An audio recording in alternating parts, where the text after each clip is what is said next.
Sorry I haven't put up a video. Major, some major life changes have happened in my life of recent. A line opened up in the factory that I work at, and I just recently got a job over there. So I'm switching over to another section of our company. So it's been really hectic. Again, Adepticon. Been working a lot on that. I got to get that stuff ready for Dave over at Sweeping Advance. And as I've been working on all this stuff, I've gotten some stuff recently via eBay for doing some really cool Moria style builds, or Dwarven or Fantasy or whatever style builds, and some other things have kind of quickly happened off the side as things have been transpiring. I just want to share some of them with you real quick. Now, you guys have seen this before. This is that Dune covered pyramid, but I made a little bit of a advancement in it. It now has an internal section, and I sanded this down, and so it's solid sand going in. You don't have like a stupid clean spot. It's all, you know, all the way around. It looks cohesive. You can load it up with anything you want: sarcophaguses, a pack of mummies, a portal to a different area, you know, whatever it is you want to do. So this is, pardon me, a lot of dust around here, a lot of cutting is occurring. So this is one of the things that is done. I got some other stuff that's going to be going with it, and I'm going to have it all painted up together. It's not sitting quite flat, but anyways, that's one thing. Now, another thing, don't want to show it to you too quick, I got two different style Celtic knot. These could be like, coasters, all sorts of stuff, but I mean, look at the detail on it. It's really awesome. Looks like it's been made for inking and dry brushing. Really, really cool. One of the ideas that I had that would be fun is to do something like a ZCH Disc. And I got two styles of these. This is the other style, and this is basically a floaty ZCH Disc.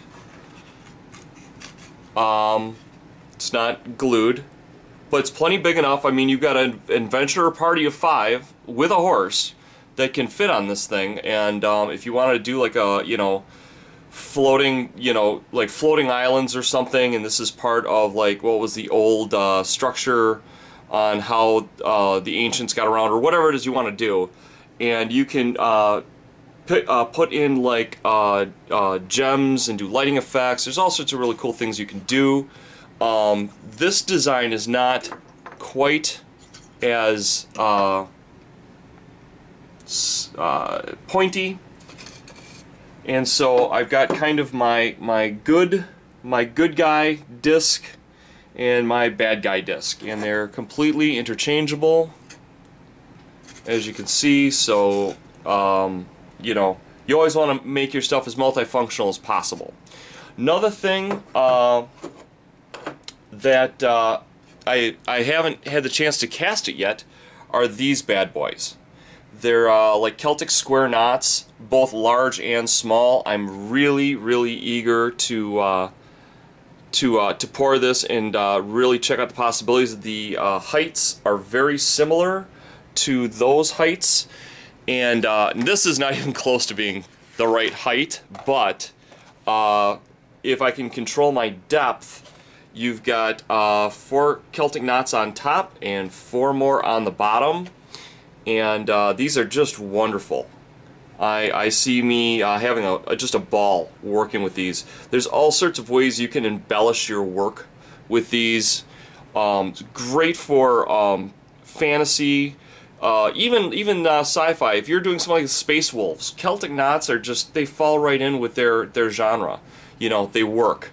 Now, I'm going to take something away. Alright, now you saw my Dead Zone glued and reviewed video, possibly. If you didn't, if you go back a little bit, you'll actually see it. But sometimes you're walking through a thrift store and you see something and it reminds you of something else. And I had not a long time ago, but like about 2 weeks ago, came up with a really cool shuttle scenario that I want to run eventually. Notice the kind of squarish back jets. Well, I'm walking through. Notice, if you will, the low swept side wing and the angled top wing. It's like a Spider-Man. It's like a Spider-Man fighter, but it's for a huge guy, right? So, as a shuttle, let's take a couple of dead zone figures and throw them down for scale.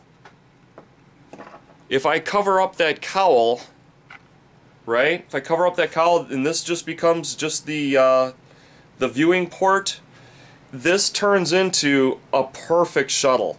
Notice the square jets in the back mirroring the square jets. It's got the same kind of swooping lines, and it just is perfect as a shuttle. I just got to go in, I got to mess around with it a little bit. It's got the discs on it to show that it can have vertical liftoff and landing. And I mean, the scale, I mean, check that scale out. As a small shuttle, it's perfect. So, that's what's been going on here, guys. Again, sorry I've been putting up videos. My life has been very busy of late, and I'm sure you're going to get an eyeful at Adepticon. Unfortunately, I'm probably only going to be able to make it for one day. I'm going to shoot for Saturday, and I'm just going to videotape like a madman and do a lot of meeting people and whatnot. Mostly and by far Chung, because he's done so much to get us together. This is his real. This is like his New Year's and Christmas and Thanksgiving all wrapped up. If you do see Chung, walk up and give the guy a buddy hug. I mean, he's done so much for the community. He's done so much to bring us all together. This is his really, really big hurrah, and I would love this to be a fantastic memory for him. So, even if it's just a favor to me, if you could just take a minute or two out and just thank him for all he's done, because he's done a lot for us. And if you don't know who he is, go check out WG Consortium, or the WGC for short. So, love you guys. This is what's been going on. Sorry I've been really busy, but trust me, I've been busy doing stuff on behalf of gaming. So, love you guys. Take care. Bye-bye.